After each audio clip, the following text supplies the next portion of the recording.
Saya beradakan anak masih kecil, saya tinggalkan di mobilnya, saya tidak kenal orang. Jadi banyak pertemuan saya dengan bapak ini. Terus ini lagi kejadiannya ini betul-betul hancur wanita ya Pak.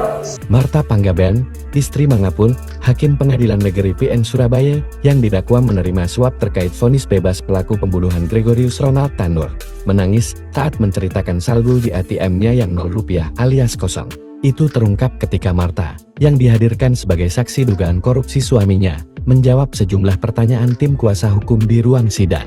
Kepada pengacara, Martha menjelaskan bahwa suaminya menerima gaji 28 juta rupiah per bulan dari Mahkamah Agung MA sebelum akhirnya disetop karena menjadi tersangka suap. Sekarang masih dapat gaji dari MA enggak, saudara saksi? Tanya pengacara di Pengadilan Tipikor Jakarta Pusat, Selasa 7 Januari 2025. Tidak ada lagi, sejak Desember tidak pernah lagi dapat gaji sampai sekarang, jawab Martha. Martha mengaku sedih, lantaran saat ini, ketiga anaknya masih menempuh studi di perguruan tinggi, terlebih lagi, anaknya yang bungsu kuliah di kampus swasta.